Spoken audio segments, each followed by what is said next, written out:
Ada hikmah yang luar biasa, rahasia yang luar biasa di balik kita taat dengan perintah Allah dan taat menjauhi larangan Allah. Nggak akan sia-sia. Kalau kita bilang ada orang nggak pakai jilbab, kita pakai jilbab dalam Islam. Itu kenapa sih? Kok yang non muslim enak nggak pakai jilbab, nggak ribet, cantik dia, rambutnya bisa dimodel-modelin, bajunya terbuka, santai-santai aja, pokoknya nggak gimana-gimana. Kok Islam ribet bener sih? Kok saya suruh menutup aurat pakai jilbab? Kayaknya, ya kita nggak tahu hikmah yang tersembunyi. Salah satunya adalah perempuan yang berhijab, dia aman dari fitnah. Walaupun banyak juga yang udah pakai jilbab tetap digodain, ya apa? Catcalling tuh atau apa? Catcalling tuh ya, suka di bu, jangan salah, ibu-ibu juga masih menarik ya bu ya.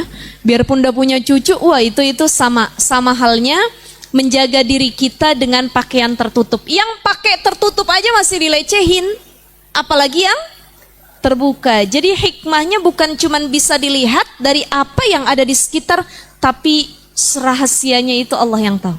Rahasia terbesarnya, banyak hikmahnya ya ibu-ibu ya.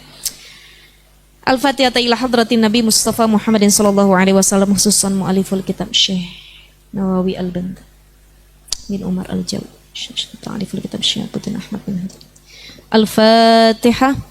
A'udzu billahi minasyaitonir rajim. Bismillahirrahmanirrahim. Alhamdulillahi rabbil alamin, arrahmanir rahim, maliki yaumiddin. Iyyaka na'budu wa iyyaka nasta'in. Ihdinas siratal mustaqim. Siratal ladzina an'amta 'alaihim ghairil maghdubi 'alaihim waladdallin. Rabbana ighfir lana wa liwalidayna. Amin. Baik. Bismillahirrahmanirrahim. Kalau bulan lalu kita bahas terkait perkara hati-hati ketika masuk perkara yang haram ke dalam dirimu. Ya ibu-ibu masih ingat yang kemarin? Orang beriman itu kalau pengen sesuatu yang dilihat adalah kualitas bukan kuantitas. Nggak apa-apa nggak dapat banyak, yang penting berkualitas, yang penting Allah ridho. Nggak apa-apa nggak dimiliki semua, yang penting halal. Daripada dimiliki semua tapi ada unsur keharaman di dalamnya. Maka orang beriman lebih melihat kualitas dibandingkan kuantitas, ya. Dan kemarin sudah dibahas hati-hati terhadap apa yang masuk ke dalam perut kita. Karena yang mempengaruhi soleh atau tidaknya anak-anak kita, salah satunya terkait asupan dan nafkah yang diberikan. Jadi kalau pengen anak kita jadi ulama, waro, saya sudah sampaikan kemarin layaknya para ulama soleh, Imam Syafi'i harus jadi orang tua yang waro juga. Mari udah diceritain ya ibu-ibu ya. Ibunda Imam Syafi'i anaknya disusuin sama orang, dimasukin ke dalam mulutnya biar anaknya muntah lagi. Kenapa? Ibunya takut ASI yang masuk dari perempuan lain, takutnya perempuan tersebut pernah makan yang haram. Takutnya dia pernah dinafkahi yang haram. Karena ibunya sudah mempersiapkan Imam Syafi'i jadi orang solih dan orang alim sejak dini. Ini PR buat kita para orang tua. Apa asupan yang masuk ke dalam anak-anak kita? Harus diperhatikan betul sekali. Kita masuk ke maqalah at-tasi'ata asyarata. Wal maqalatut tasi'ata asyarata. Maqalah yang ke-19. Ketemu nggak ibu-ibu? Kalau yang udah ada kitabnya? Ketemu ya? Halaman berapa?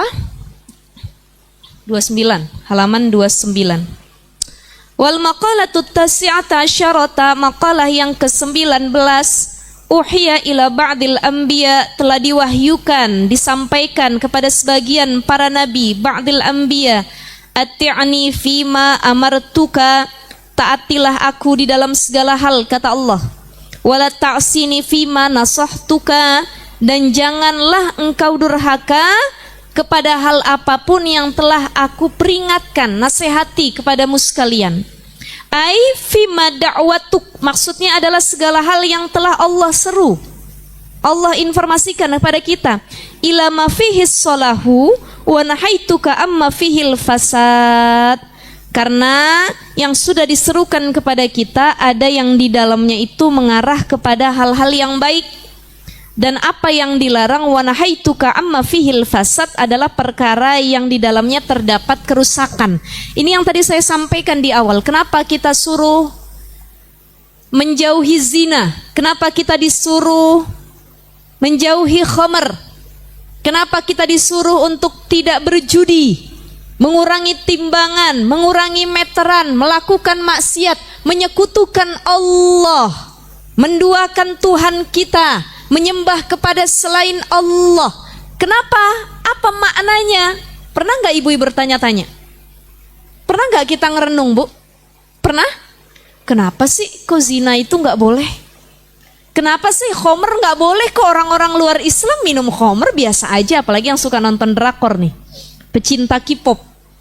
Biasa orang-orang K-pop ataupun orang-orang luar sana kan dia non muslim ya Bu ya. Dalam mungkin dalam aturan agamanya sudah dilarang untuk mendekati sesuatu yang membuat kerusakan, tapi kembali ke oknumnya lagi. Kita kalau nonton kita bilang kok enak bener dia boleh mabok-mabokan ya, boleh minum khamr, kok saya nggak boleh dalam Islam ya. Apa sih efek atau akibatnya? Kenapa zina nggak boleh? Ini kita bahas dari zina dulu. Kenapa zina nggak boleh? Ibu-ibu ada yang bisa ngasih statement? Kenapa zina dilarang dalam Islam? Merusak nasab. Yes, paling utama itu merusak nasab. Ada lagi? Kenapa zina itu dilarang? Menyerupai hewan. Saya sudah sampaikan sebelumnya, dalam diri manusia kata Imam Al-Ghazali ada 3 sifat. Sifatus syayatin, sifatul hayawan, dan sifatul malaikah. Nih ibu-ibu kalau boleh dibedah diri kita, di dalamnya ada 3 sifat yang kumpul. 1, sifat setan. Kadang-kadang kita jadi orang kagak bener, setannya muncul, gibah, namimah, mulut kita nyinyir sama orang. Nih kayak kemarin Idul Kurban, Idul Adha. Kalau yang kemarin sudah berkurban, alhamdulillah, niatnya karena Allah, bukan karena pujian manusia. Yang belum kurban karena rizkinya belum ada, insya Allah tahun depan mudah-mudahan bisa kurban. Jadi dalam kitab Riyadhus Shalihin dikatakan kebaikan yang paling rendah tingkatannya adalah tatkala kita tidak mampu melakukan kebaikan atau menolong orang lain untuk melakukan kebaikan, tapi yaitu saat kita tidak nyinyirin kebaikan orang.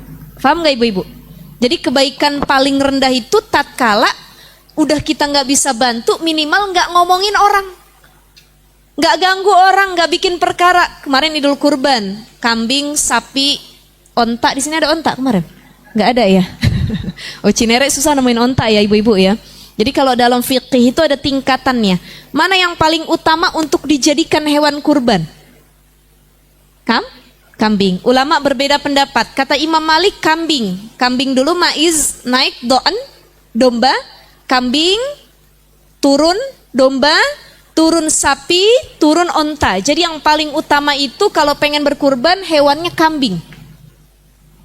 Kata Imam Syafi'i kebalikan. Pertama doan dulu, domba dulu. Abis domba maiz, kambing. Abis itu bakoroh, sapi. Baru jamal, unta.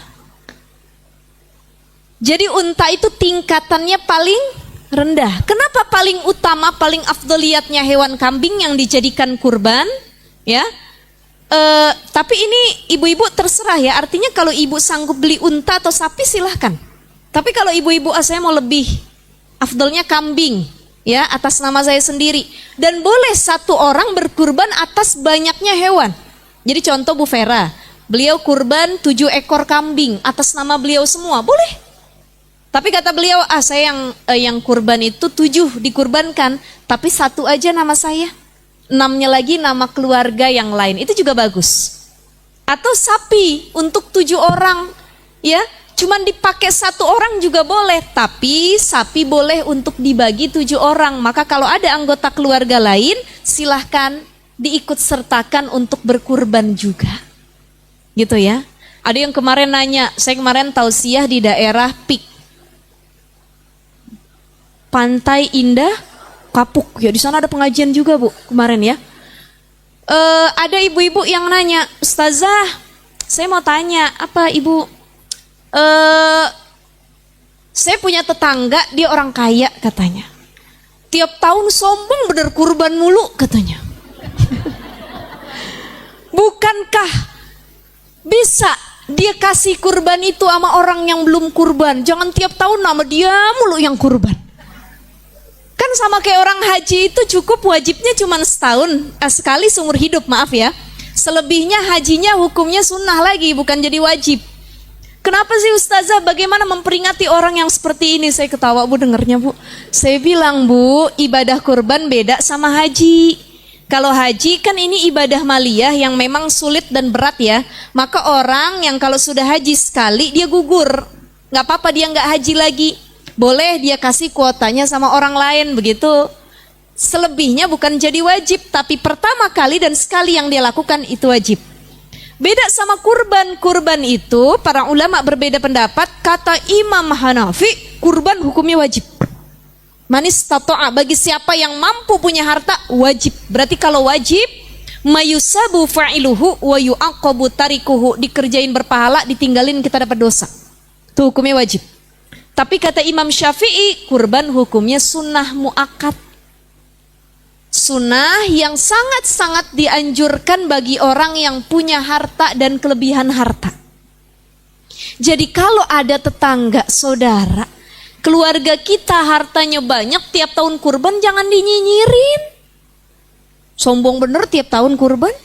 Sayang apa yang dikurbanin? Lah biarin, orang buat dia ini. Orang dia mampu dan tiap tahun dia harus kurban, memang seperti itu. Jadi gak ada tuh yang namanya saya tahun ini, tahun depan kamu dah saya bayarin. Tahun depan lagi ini gak ada. Yang penting harus diri kita dulu dan keluarga kita. Maka kurban itu adalah bentuk pengorbanan harta yang kita miliki. Itu terkait dengan kurban. Ada orang gak kurban, cuma nontonin penyembelihan.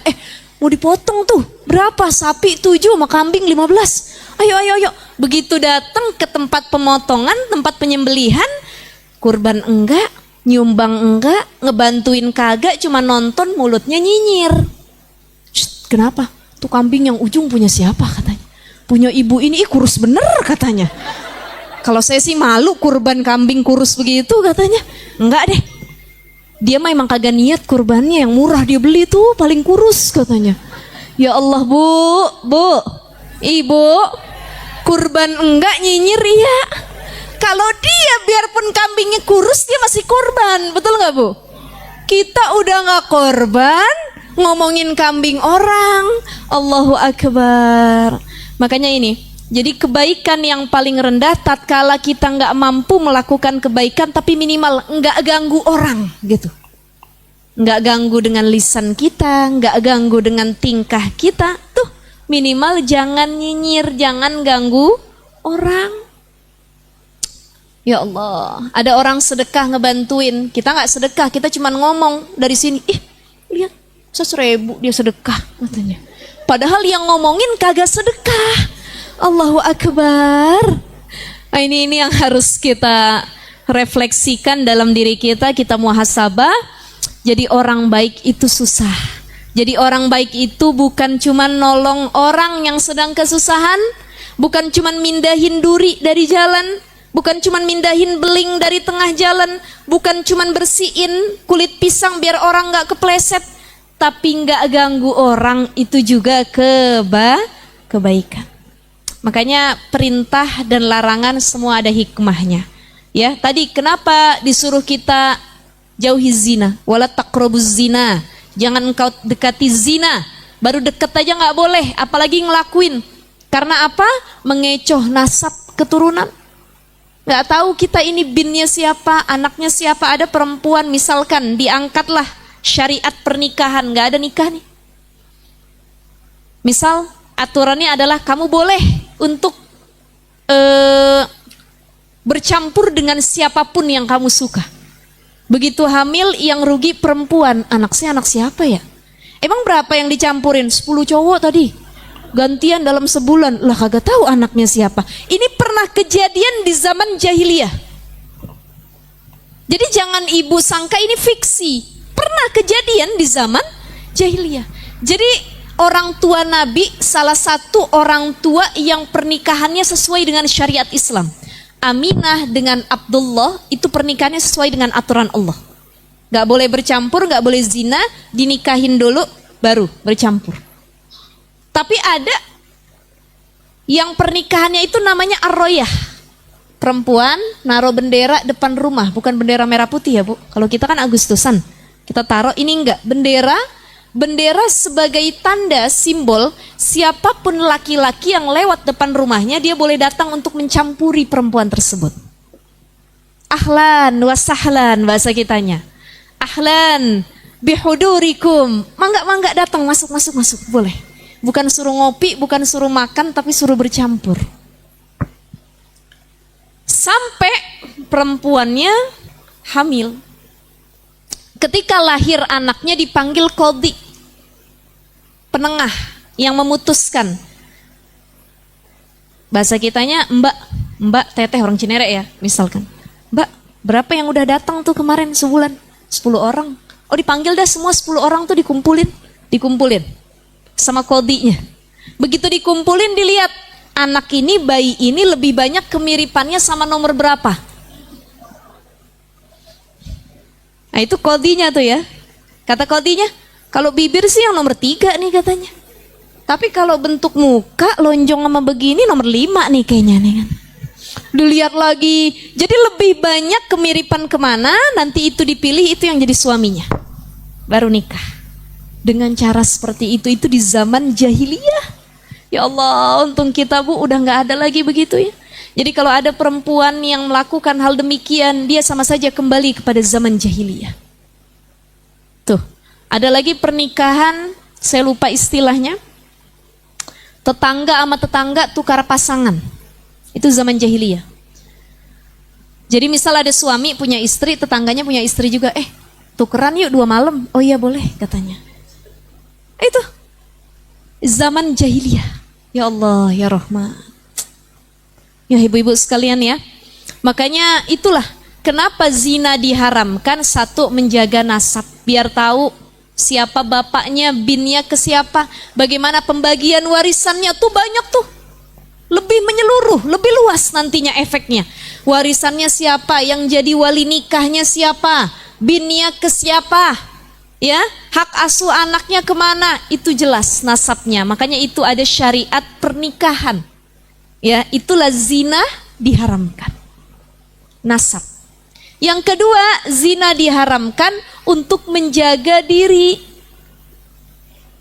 Menjaga diri, khususnya perempuan. Jangan sampai perempuan cuman jadi pabrik pembuat anak. Di sini Islam mencoba memberikan aturan larangan jauhi zina. Ya, wala taqrabu zina, jangan dekat-dekat sama zina. Salah satunya ini cara untuk mengangkat derajat perempuan. Coba kalau zina dihalalkan, ya Allah, perempuan tidak bernilai, nggak ada value-nya sama sekali. Ini. Jadi banyak impactnya ya, selain untuk nasab, kemudian menjaga keturunan nasab, menjaga diri, baik itu perempuan atau laki-laki, menyalurkan kepada yang Allah halalkan. Dan satu lagi, diharamkan zina adalah untuk menjaga diri dari penyakit. Ibu-ibu sekalian yang dimuliakan Allah. Orang kalau cuma dengar ayat Allah tadi tuh, kenapa zina masih banyak di mana-mana? Anak SMP, SMA, kuliah. Ya, bahkan banyak ditemukan, kemarin saya baca berita, ada di daerah Sumatera Utara, tukang gojek nganterin mayat bayi.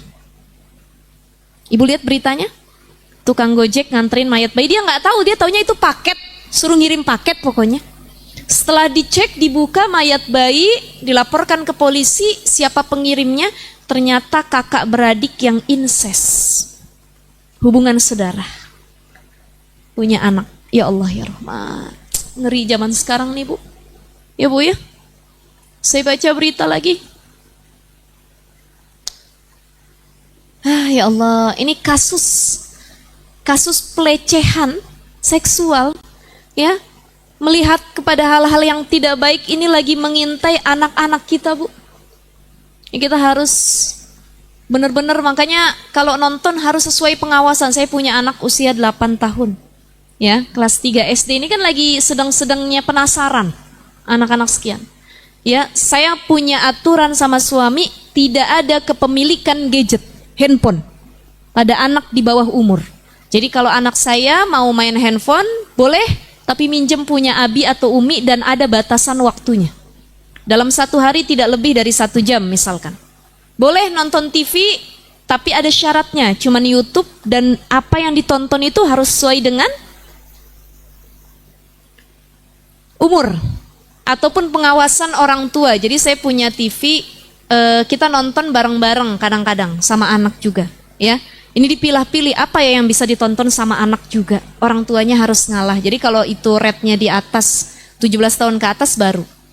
Jangan diikutsertakan anak-anak kita. Ini penting, Bu, ya Allah. PR buat kita semua. Incest. Atau ada kemarin yang lebih parah lagi, saya sudah sampaikan sama ibu-ibu waktu ya bulan lalu ya. Ada satu grup yang isinya adalah tentang fantasi dengan keluarga sendiri.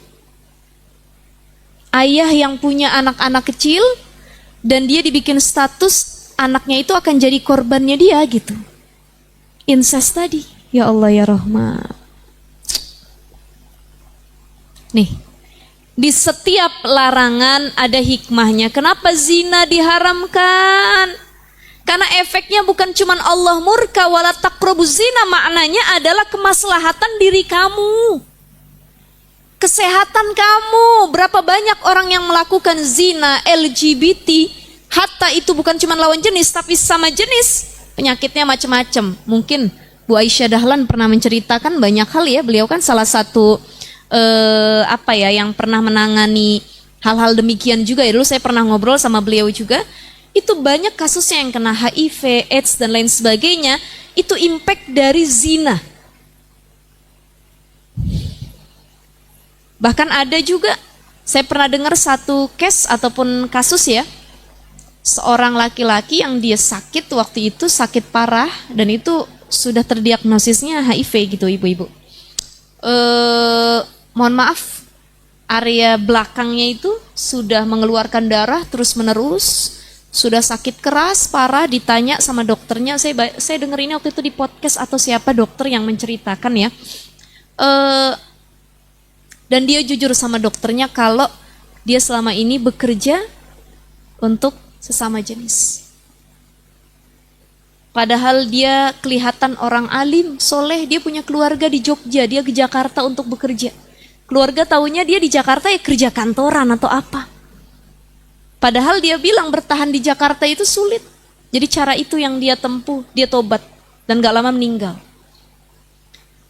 Jadi manusia ini kita nih, hikmah adanya media sosial, salah satu bentuk positifnya adalah kita tahu kisah atau case orang-orang yang dia tuh pernah dapat efek negatif dengan dosa yang dilakukan. Karena kalau cuma dengar ayat, nggak semua orang tuh imannya udah di atas rata-rata. Wala taqrabuz zina, anak-anak muda jangan deketin zina, jangan melakukan dosa.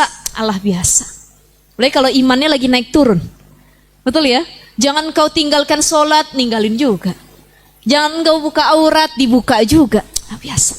Tapi kalau efeknya terkait dengan kesehatan, banyak yang merenung dari kita.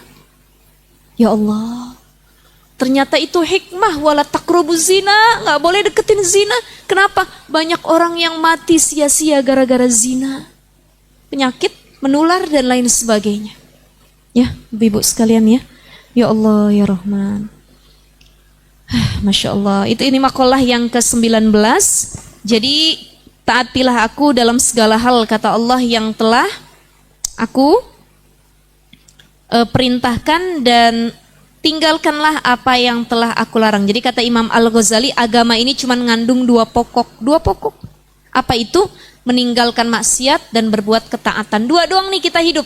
Berbuat taat, ninggalin maksiat. Buat taat, ninggalin maksiat. Dua ini. Cuman dua pokok ini kata Imam Al-Ghazali. Ya. Dan ini dua hal yang sangat bertolak belakang, taat maksiat, tolak belakang.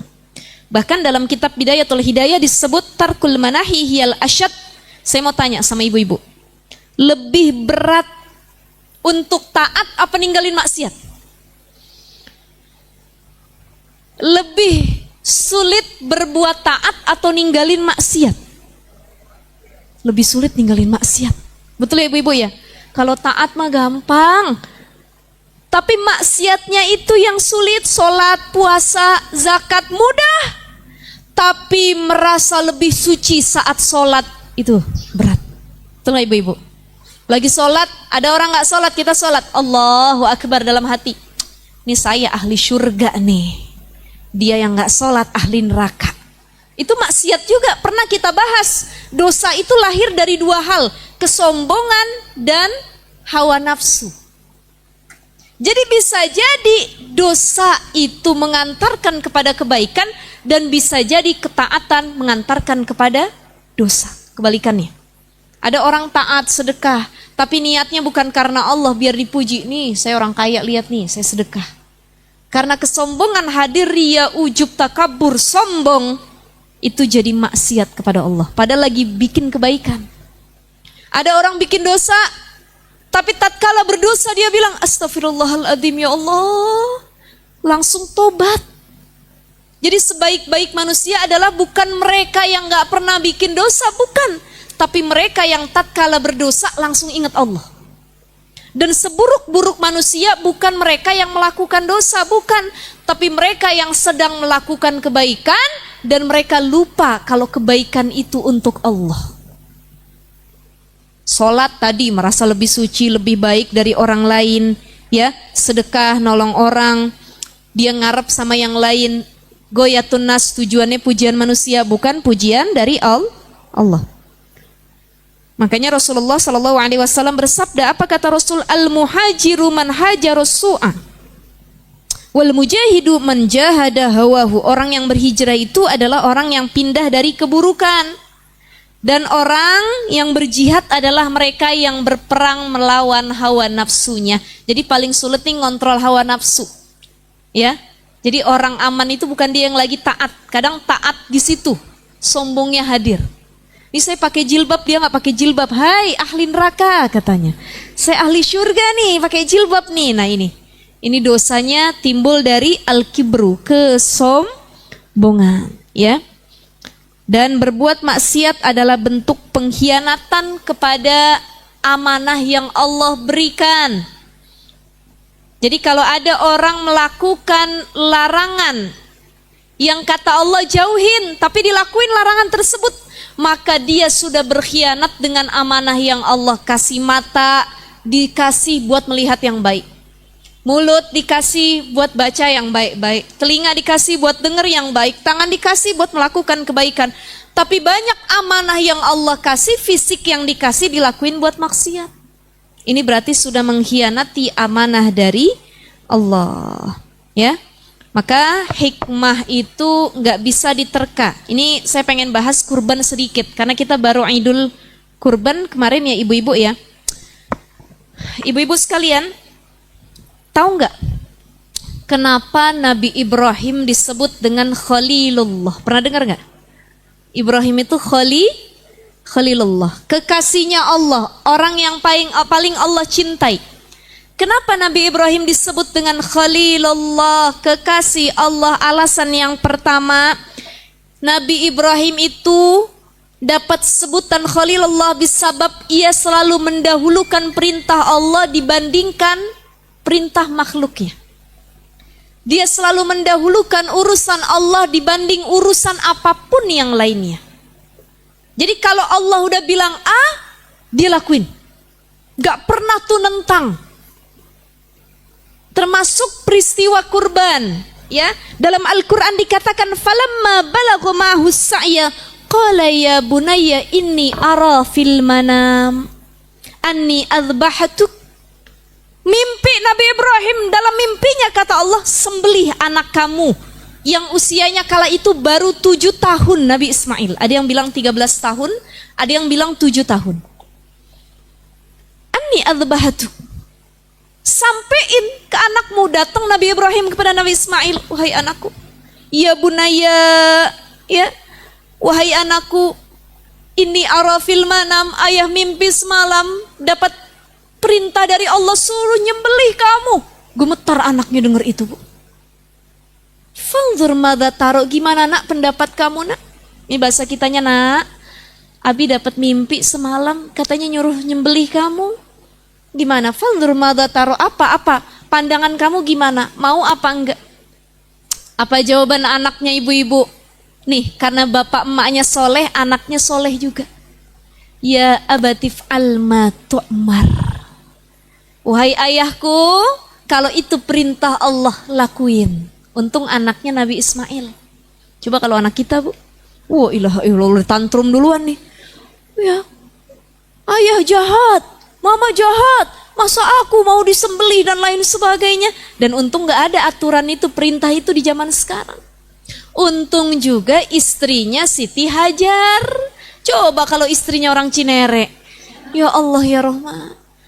Ayahnya dapat perintah buat menyembelih anaknya, emaknya udah tantrum. Pah, mama yang ngandung 9 bulan. Mama yang lahirin, enak aja papa mau sembelih ya katanya. Ma, ini perintah Allah, ma. Gak ada. Papa gak sayang anak, udah ninggalin dulu masih bayi. Sekarang datang-datang mau disembelih. Mungkin kalau itu bukan Siti Hajar. Tapi karena kesolehan satu keluarga Ibrahim, Hajar dan Ismail alaihissalam, if'al ma tu'mar, kata anaknya, satajiduni insyaallahu minas sabirin. Ayah, lakuin yang Allah perintahin, maka engkau akan dapati aku termasuk orang-orang yang sabar. Apa hikmahnya? Hikmahnya adalah peristiwa kurban mengajarkan kepada kita untuk tidak terlalu cinta terhadap dunia. Apapun yang kita miliki, pasangan, anak, harta, ilmu, semua yang kita miliki, milik Allah. Tatkala Ibrahim mengorbankan yang dia cinta, ya Allah kuserahkan, if'al ma tu'mar, kata anaknya. Begitu mau sembelih, bismillahi Allah, muncul maiz, hewan kambing. Maka Jibril mengatakan, ini pengganti anakmu yang akan disembelih, sembelihlah hewan kambing ini. Allah cuman pengen nguji. Jadi ibu-ibu sekalian, di balik perintah dan larangan Allah, sebenarnya Allah pengen nguji keimanan kita. Kamu bakal sabar enggak menanti hikmah yang akan aku perlihatkan kepadamu? Ini. Jadi manusia itu kan setiap hari hidupnya itu pasti dalam kesusahan. Ini dalam surah Al-Balad Allah yang ngasih pesan. Laqad khalaqnal insana fi kabad. Fi ahsani taqwim, beda ayat ya Bu ya. Ibu-ibu udah fi ahsani taqwim. Laqad khalaqnal insana fi kabad. Sungguh kami ciptakan manusia, mereka terus dalam kesusahan, kata Allah. Jadi nggak ada tuh yang hidup di dunia senang tuh, nggak ada, susah semua. Masing-masing dengan ujiannya. Ibu dulu SMA, ibu bilang, ya Allah kalau lulus SMA pasti enak bener nih. Kuliah saya bebas, nggak ada aturan sekolah. Begitu lulus masuk kuliah, ya Allah pengen cepat-cepat lulus kuliah. Pasti enak nanti punya pekerjaan. Begitu kerja, ya Allah capeknya kerja. Pengen jadi istri dinafkahi sama suami. Begitu udah jadi istri, ya Allah kecil bener nafkah dari suami. Pengen ganti suami katanya. Ya macam-macam keluhannya. Kita menyangka kebahagiaan itu hanya apa yang kita pikirkan.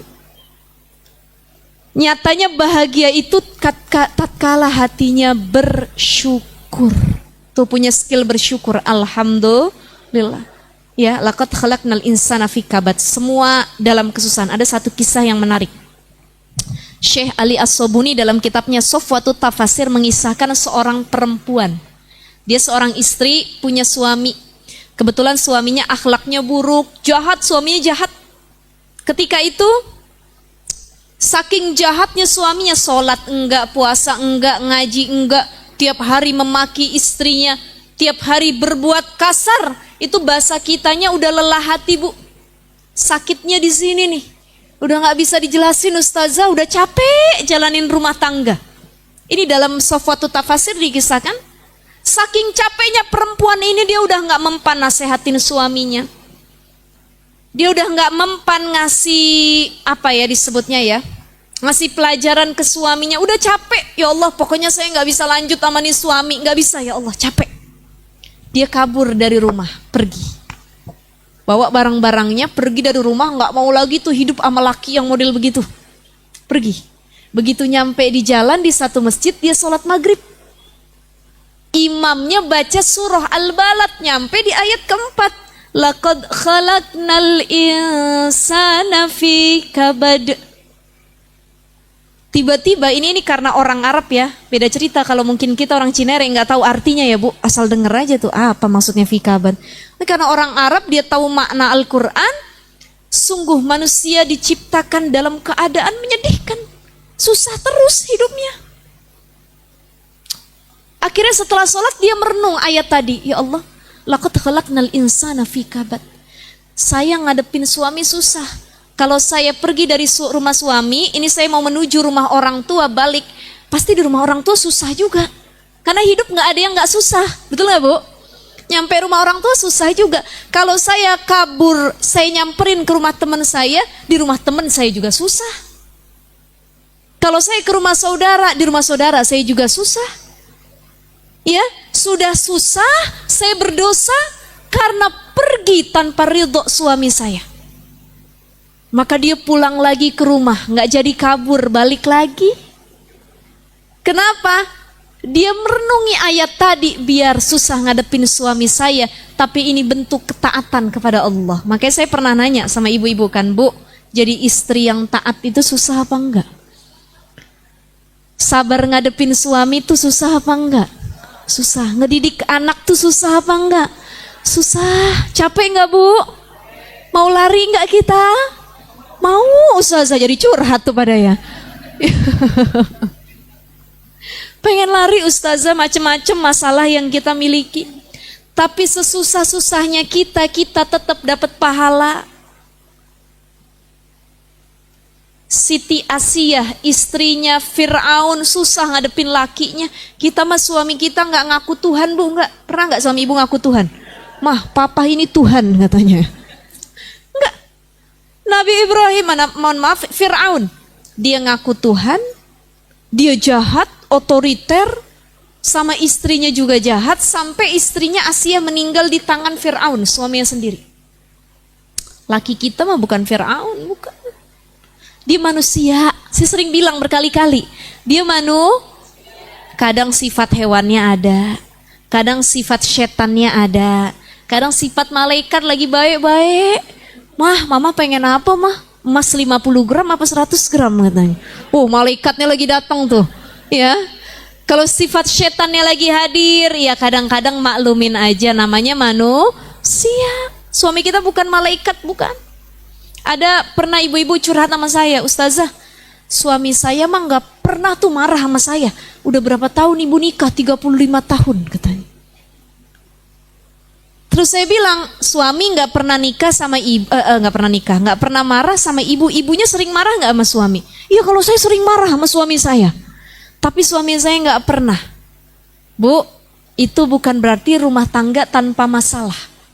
Karena orang tiap hari berantem mulu itu masalah. Orang nggak pernah berantem itu juga masalah. Berarti ada sesuatu dalam rumah tangganya.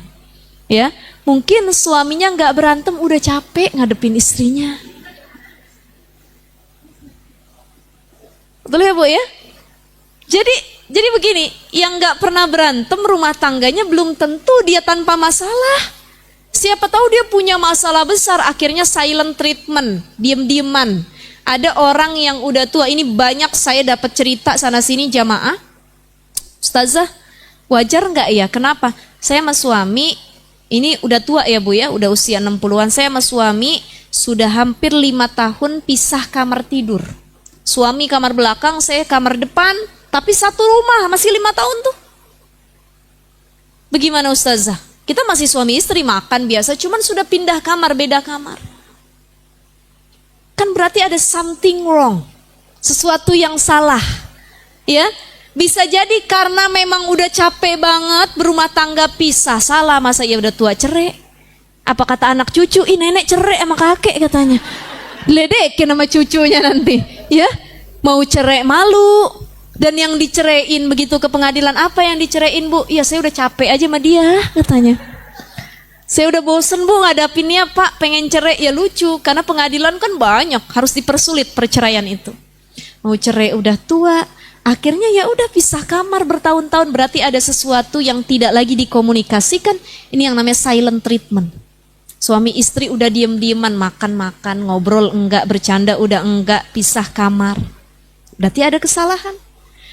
Ya, jadi jangan pernah ngelihat rumah tangga orang nih. Ini kita misalkan, kita sering berantem sama suami. Ya, coba lihat tetangga, nggak pernah dia berantem tuh. Kok kita berantem mulu? Ya siapa tahu dia mah udah berantem di tingkatan tinggi, udah nggak mau ngomong, saling ngomong, udah diem-dieman gitu. Ya ibu sekalian ya, ini makanya hidup ini cuman dua. Dalam hati kita harus ditanamkan dua. Husnuzon sama Allah dan syukur. Husnuzon, jangan kebalik suuzon. Ya, Allah kasih begini husnuzon, berarti Allah pengen ngelatih saya. Allah kasih pasangan begini husnuzon, Allah kasih anak begini husnuzon, Allah kasih harta saya kekurangan husnuzon. Bisa jadi kalau saya jadi orang kaya lebih-lebih dari korun. Untung saya jadi orang gak punya.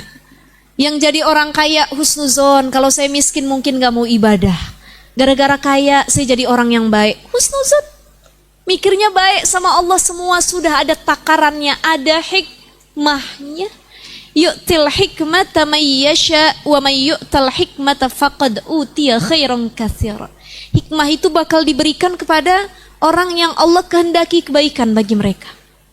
Jadi pandang semua dengan kacamata hikmah. Kenapa saya harus taat? Kenapa saya harus jadi istri yang taat? Kenapa saya harus jadi ibu yang baik? Kenapa saya harus sholat? Kenapa saya harus puasa? Kenapa saya harus ninggalin zina? Kenapa saya harus tidak bermaksiat? Semua ada hikmahnya. Nabi Ibrahim, dia husnuzon sama Allah. Ya Allah, mungkin dengan saya menyembelih anak saya engkau ridha, dan ada hikmah luar biasa. Diambil kambing. Allah cuman pengen nguji keteguhan iman seorang Ibrahim alaihissalam. Nabi Yunus dimasukin ke dalam perut ikan paus. Husnuzon, gak pernah tuh marah sama Allah. Tapi dia baca doa, la ilaha illa anta subhanaka inni kuntu minal zalimin. Ya Allah, mungkin aku yang zalim ya Allah. Mungkin aku yang banyak dosa ya Allah, ampuni dosaku. Allah keluarkan dari perut ikan hiu. Banyak hikmah Allah. Ya, banyak hikmahnya. Jadi jangankan ibu-ibu, saya aja kalau lagi ngadepin yang gak enak nih, sesuatu perkara, kita kadang-kadang manusia wajar ya. Ya, kuliko halu'a idza massahu syarru jazua, ngeluh kadang-kadang kita, ya Allah. Kok gini banget, kok berat banget ya Allah hidup saya. Kok kudu begini sakitnya ya Allah, kenapa ya? Kita sering begitu. Tapi kita lupa ada hikmah yang luar biasa. Ya Bu ya. Dulu saya pernah masih kecil, ini masih kecil ya. Seumur-umur gini nih 8-9 tahun saya tinggal dulu di Depok. Orang saya asli Jakarta, orang tua. Tinggal di Depok, sekolahnya di SD negeri. Di SD negeri. Selama sekolah dari kelas 1 sampai kelas 3 saya nggak pernah dapat juara kelas. Boro-boro kadang-kadang juara ke-26, ke-30, itu udah membanggakan banget ya Bu ya. Saya nangis pulang ke rumah, saya bilang capek banget belajar Pak, Ma. Capek deh sekolah, nggak pernah dapat ranking dan lain sebagainya. Udah usaha dulu kata orang tua saya. Satu ketika orang tua saya pindah rumah. Waktu itu ada banyak hal kejadian, kita pindah rumah, pindah ke daerah Bogor. Saya udah nyaman di daerah situ dari kecil. Saya bilang kenapa sih harus pindah rumah? Saya nggak mau pindah rumah, saya nangis-nangis sampai saya nggak mau keluar dari rumah itu. Waktu itu digeret-geret sama orang tua saya. Saya bilang saya mau tinggal di sini pokoknya. Jangan, udah kita pindah kata ayah saya. Begitu pindah, saya dipindahin ke sekolah MI, Madrasah Ibtidaiyah. Bukan lagi SD negeri, kalau dulu SD bergengsi. Negeri, favorit.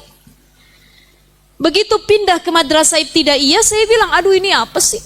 Kok kayak gini? Saya bilang sekolahnya swasta dan lain sebagainya, nggak sebagus sekolah saya dulu. Ya, tidak bergengsi kayak sekolah favorit sebelumnya. Ini madrasah ibtidaiyah yang isinya pelajarannya Quran, hadis, bahasa Arab, hafalan Quran, fikih, akidah, akhlak. Saya ngeluh sama orang tua, aduh saya nggak mau. Udah ikutin aja kata ayah saya. Qadarullah di tempat saya yang baru. Nih Bu, bakal cikal saya jadi ustazah nih. Ini tempat kedua. Makanya saya sering diajak ngobrol sama orang tua. Ini hikmahnya kita pindah rumah. Pindah ke Bogor. Tiba-tiba baru saya masuk. Ternyata bidang keahlian saya agama. Agama. Ya.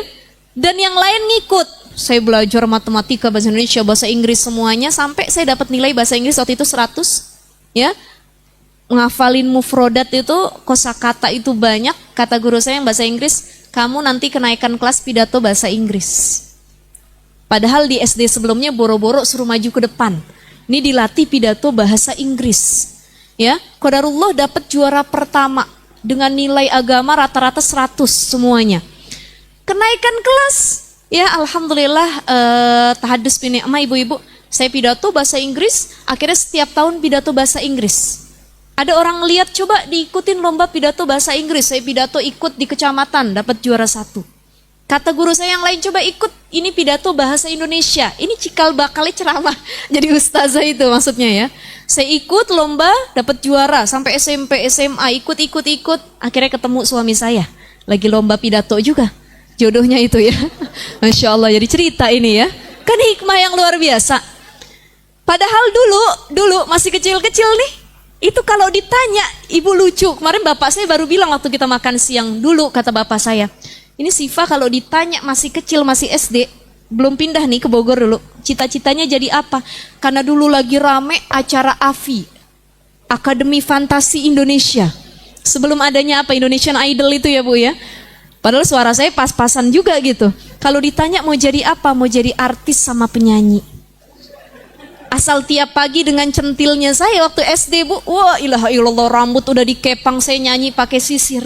Wah ilaha illallah, kata ayah saya nih jadi artis. Padahal ayah saya juga penceramah, ustadz ya. Itu kata ayah saya mungkin yang terakhir mah kayaknya nggak mau pesantren modelannya nih. Begini gitu ya, sudah pesimis waktu itu. Tapi qadarullah wa masyafa'ala, ternyata bidang saya dan yang saya sukai adalah bidang agama. Orang tua nggak maksa, enggak, cuman pindahin lingkungan. Kala itu, disitulah saya pesantren kemauan sendiri, ikut lomba tausiah sana sini, keberanian mulai muncul, belajar dan lain sebagainya. Hikmah. Kata orang tua saya kalau kita nggak pindah ke Bogor mungkin nggak tahu juga. Ini hikmah Allah yang dulu kita tangisin. Ada orang nikah, ya Allah, kenapa sih saya nikah sama laki saya modelan begini? Bro, kita nggak tahu afternya bagaimana. Ternyata suami kita yang modelan begini nih, yang kita bilang mirip Fir'aun. Ternyata ujung-ujung dia jadi Nabi Musa. Bahkan nggak ada yang tahu, betul nggak? Di awal-awal kayak Fir'aun, pas baru nikahin, Fir'aun banget laki, ya Allah. Ternyata dia husnul khotimah. Dia layaknya Nabi Musa, ya Allah. Nggak ada yang tahu Bu.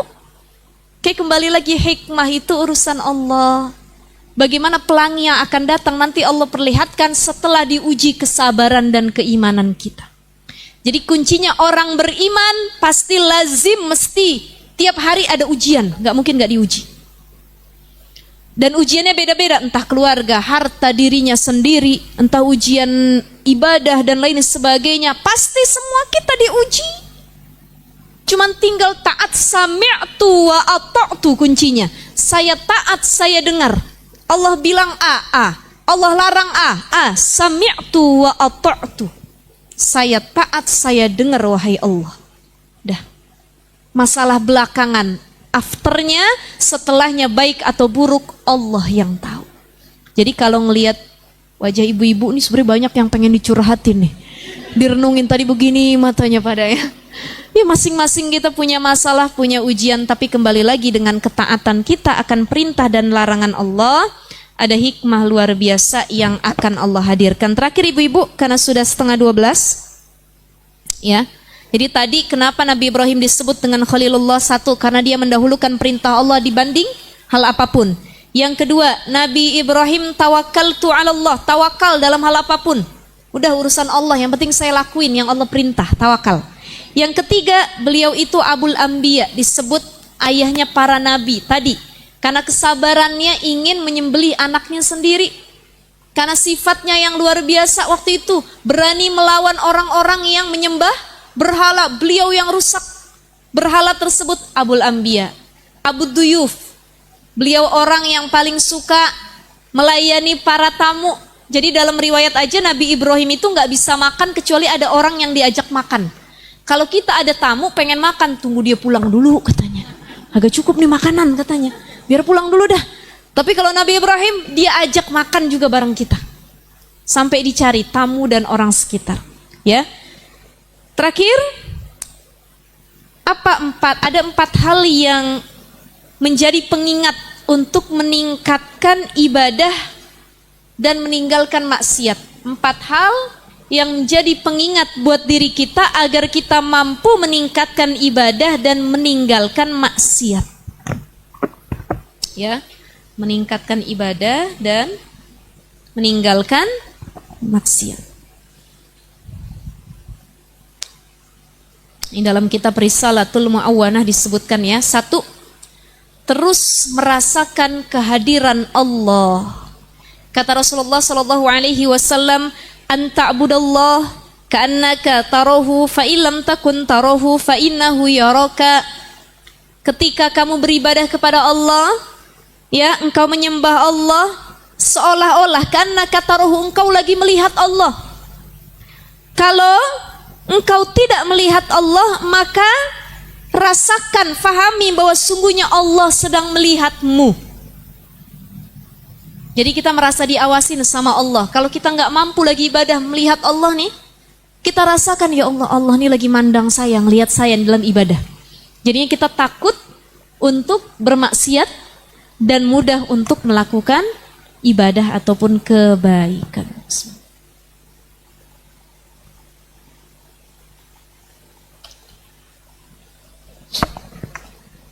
Yang kedua, kalau tadi sudah merasakan kehadiran Allah di setiap ibadah kita, maka kita kedua harus merasakan kehadiran malaikat kiraman katibin, malaikat raqib dan atid. Kiraman katibin yang nyatet amal baik dan amal buruk. Raqib sebelah kanan, atid sebelah kiri. Tuh, lihat ada malaikatnya Allah, CCTV Allah di mana-mana. Ngelakuin ini ada malaikat, ngelakuin ini ada malaikat, dipantau 24 jam. Yang ketiga, agar kita taat perintah Allah, menjauhi larangannya, bayangkan kematian ada di depan kita. Aksiru dzikra hadhimil ladzat, perbanyak mengingat perkara yang mutusin kenikmatan dunia. Ya Allah, kalau mati nggak bisa makan enak lagi ya Allah. Ya Allah, kalau mati nggak bisa ketemu laki saya lagi yang ganteng ya Allah. Ya Allah, kalau mati nggak bisa kumpul sama keluarga lagi ya Allah, nggak bisa jalan ke luar negeri, saya nggak bisa jalan-jalan lagi, healing staycation dan lain sebagainya, nggak bisa beli baju baru dan lain sebagainya. Ingat perkara yang mutusin kenikmatan, mati. Aksiru dzikra hadhimil ladzat, bayangkan kematian ada di depan kita. Dan yang terakhir, ingat janji dan ancaman Allah dengan banyak mengaji, mencari ilmu. U'iddat lil muttaqin, u'iddat lil kafirin. Banyak di Al-Quran tuh. Dijanjikan kepada orang-orang yang bertakwa, dijanjikan kepada orang-orang kafir, dijanjikan kepada orang-orang yang bersyukur. Banyak tuh. Ya. Siapa orang yang ini? Ya, wasari'u ila maghfiratin min rabbikum wa jannatin arduhas samawati wal ardu u'iddat lil muttaqin alladzina yunfiquna fis sarai wad dharra'i wal kadhiminal ghaiza wal 'afina 'anil nas wallahu yuhibbul muhsinin. Orang yang berinfak di jalan Allah, lagi senang lagi susah dia infak, ya. Wal kadhiminal ghaiza, orang yang mampu menahan amarahnya. Wal 'afina 'anil nas, orang yang lapang hatinya untuk memaafkan manusia. Wah, siapa mereka? Mereka adalah muhsinin, kata Allah. U'iddat lil muttaqin, dijanjiin buat orang-orang bertakwa kayak begini. Jadi sering tadaburin ayat Allah, Kalau pengen tadaburnya sering, ngajinya kudu tiap hari.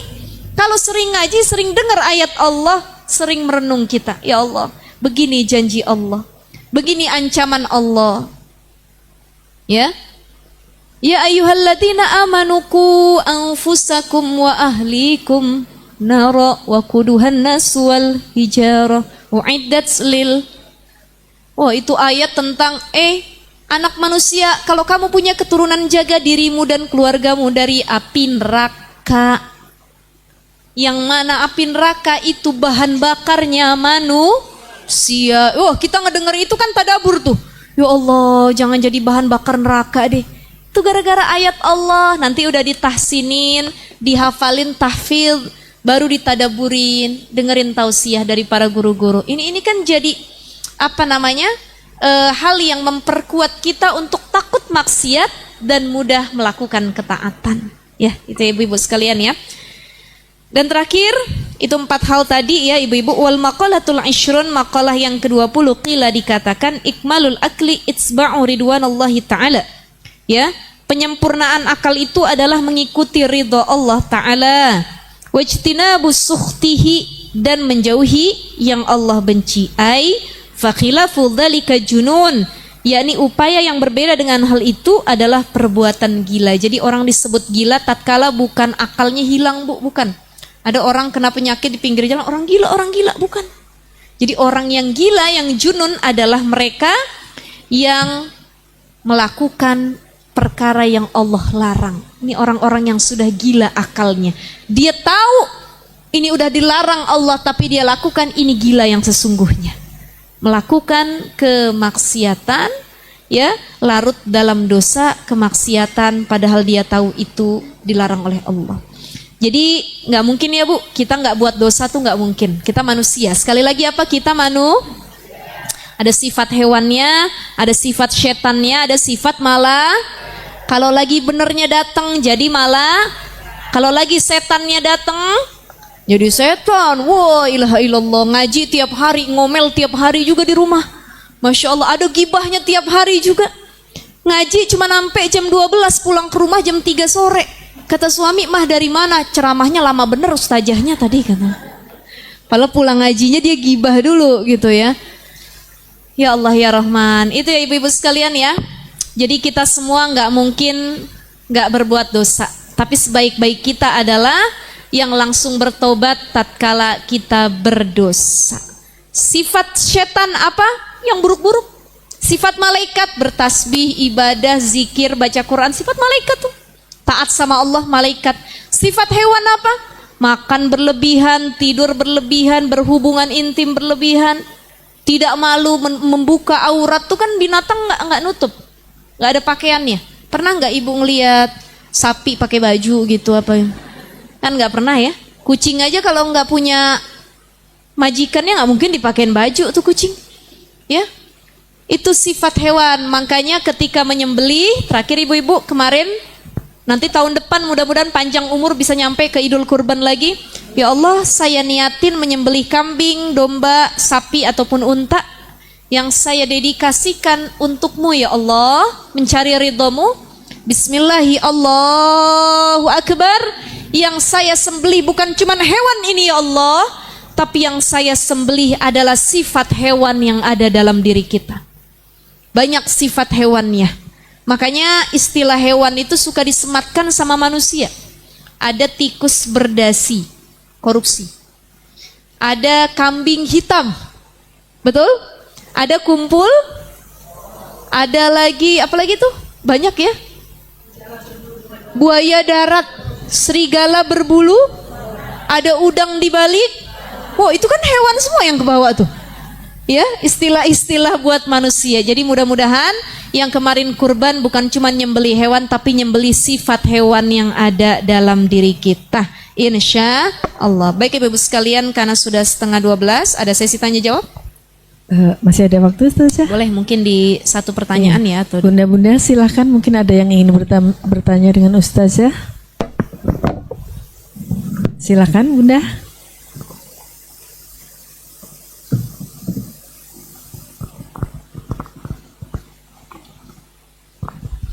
Assalamualaikum Ustazah, izin bertanya terkait kurban. Saya pernah dengar kalau apakah akikah atau kurban lebih didahulukan yang mana? Saya pernah dengar kalau lebih didahulukan akikah dibanding kurban. Apakah itu benar, Ustazah? Terima kasih. Ya, bismillahirrahmanirrahim. Kalau ada orang belum akikah, pas hari Idul Kurban, mana yang didahulukan? Kurban. Karena kurban hanya ada setahun sekali. Tapi kalau akikah bisa setiap hari. Gitu, ya. Jadi harus didahulukan kurban. Dan akikah ini, bagi yang belum akikah ketika usia sudah dewasa, akikah ini sebenarnya tanggung jawab orang tua, bukan anak. Kullu ghulamin rahinum bi aqiqatihi tudbahu anhu yaumas sabi. Sunnahnya dipotongin kambing itu pas hari ke-7. Tapi nggak semua orang tua punya rezeki. Nanti ada yang akhirnya hari ke-21, ada yang hari ke-40, ada yang anaknya udah setahun, sampai anaknya besar belum punya duit juga. Begitu anaknya udah nikah, emaknya baru punya duit. Neng, dulu emak belum akikahin Neng. Gimana? Emak mau akikahin, nanti Neng yang beliin kurbannya. Boleh? Seperti itu. Tapi paling tidak begini, akikah itu sudah gugur ya, kewajiban orang tua ketika anaknya sudah baligh. Jadi kalau anaknya mau mengakikahkan sendiri boleh, nggak mau akikah juga nggak apa-apa, itu tanggung jawab orang tua. Tapi rasanya ada yang kurang kalau nggak diakikahin. Nah, kalau orang tua dia punya rezeki dan merasa bersalah, dia bilang, Neng, ibu pengen akikahin kamu biarpun kamu udah baligh. Nih, ibu kasih duitnya ke kamu, nanti tolong kamu akikah sendiri ya. Tapi duitnya dari ibu. Emang ini rasa bersalah ibu dulu karena nggak punya uang buat akikahin kamu. Tapi kalau ibunya pun nggak punya uang dan anak itu mau mengakikahkan dirinya sendiri karena dia tahu belum akikah, boleh, silahkan. Tapi kalau itu ada pertanyaan timbul, mana yang didahulukan, kurban dengan akikah? Kurban. Karena akikah kewajiban orang tua, gitu. Tapi kalau bisa dua-duanya, mangga silahkan. Saya mau kurban plus akikah, gitu. Satu hewannya buat kurban, satu hewannya buat akikah, boleh ya. Jadi kalau kurban itu cuma setahun sekali dan wajib didahulukan. Tapi kalau akikah bisa di waktu yang lainnya dan itu bukan tanggung jawab kita sebenarnya. Itu ya, seperti itu ya. Seperti itu. Ada lagi? Masih bisa Ustazah? Ya, satu lagi mungkin ya. Satu lagi mungkin.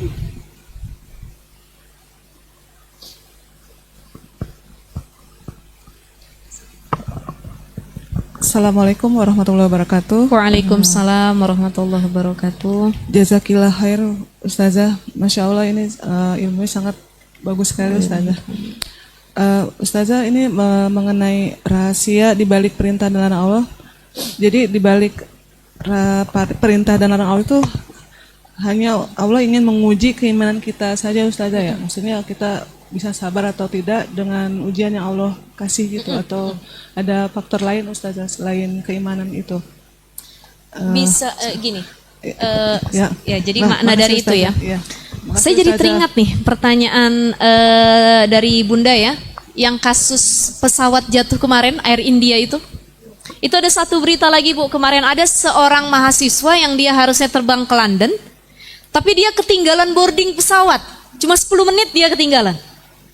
Dia marah-marah, waduh, kok saya ketinggalan, gak bisa, saya harus terbang ke London, saya nyari pesawat lain, ini gimana, duitnya bagaimana. Itu lagi discuss, lagi kompromi sama pihak maskapai. Gak lama dia lagi ngobrol pihak maskapai, itu pesawat jatuh. Pesawatnya jatuh.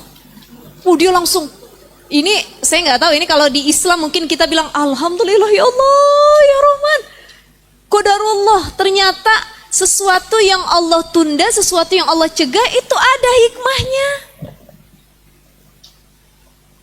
Tuh, jadi sebenarnya bukan cuma Allah pengen nguji kesabaran kita, keimanan kita, tapi Allah bisa jadi mau menjaga kita. Allah cemburu kalau ngelihat kita maksiat. Ya, Allah pengen memberikan yang terbaik buat kita, tapi kadang-kadang kitanya yang suuzon itu tuh. Jadi itu pengen Allah uji tadi, dia husnuzon apa suuzon nih. Kan ada ayat yang berbunyi ana inda zanni abdi bi. Kata Allah, aku nih sesuai prasangka hambaku. Kalau kata hambaku gini ngelihat aku ya bakal begitu. Makanya husnuzon sama Allah. Udah marah nih ketinggalan pesawat, ternyata kalau dia naik pesawat mungkin sama dia nggak selamat. Tapi ini cara Allah menjaga kita di setiap hikmah dan peristiwa yang terjadi. Jadi kadang-kadang kita nih nangis, ya Allah, ada yang jomblo misalkan, belum nikah. Ya Allah, saya kenapa sih nggak nikah-nikah? Teman saya udah pada nikah, ya Allah. Lama banget saya nikahnya. Coba saya jadi sama yang kemarin.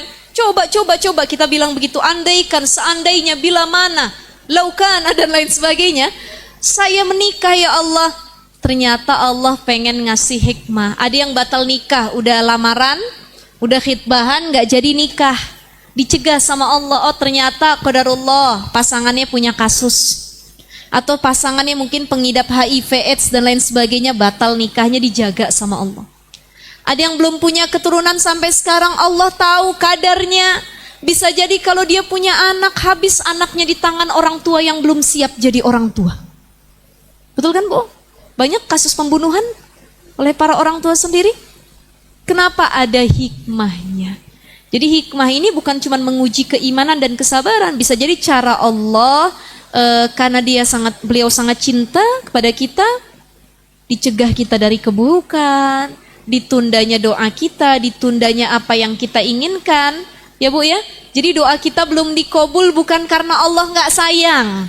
Apa Bu? Bukan karena Allah nggak sayang, husnuzon. Tapi Allah tahu waktu terbaik dikabulnya doa kita. Kalau sekarang mungkin kata Allah belum tepat. Tunggu, nanti waktu yang tepat aku kasih, kata Allah. Tuh ya. Itu melatih husnuzon kita kepada Allah. Ya. Baik ibu-ibu sekalian, karena sudah jam 12 ya Mbak Vera ya. Alhamdulillah wa syukrulillah, kita sudah di akhir sesi kajian kita. Mudah-mudahan ibu-ibu istiqomah untuk hadir ke majelis ilmu. InsyaAllah kita ketemu lagi bulan depan di bulan Juli, sehat afiat panjang umurnya dalam ketaatan kepada Allah. Dan mudah-mudahan kita termasuk hamba-hamba yang mudah melakukan ketaatan, sulit melaksanakan larangan ataupun maksiat yang Allah perintahkan kepada kita. Ala hadhihi niyah wa ala kulli niyatin salihah. Al-Fatihah. A'udzu billahi minasyaitonir rajim. Bismillahirrahmanirrahim. Alhamdulillahi rabbil alamin, arrahmanir rahim, maliki yaumiddin. Iyyaka na'budu wa iyyaka nasta'in. Ihdinas siratal mustaqim. Siratal ladzina an'amta 'alaihim ghairil maghdubi 'alaihim waladdallin. Allahumma bihaqqil Fatihah wa bisirril Fatihah wa bikaramatil Fatihah iftah lana abwabal khair wa khtim lana bil khair waj'alna wal hadirina min ahsani ahlil khair walhamdulillahi rabbil alamin. Subhanakallahumma wa bihamdika nashhadu an la ilaha illa anta nastaghfiruka wa natubu ilaik.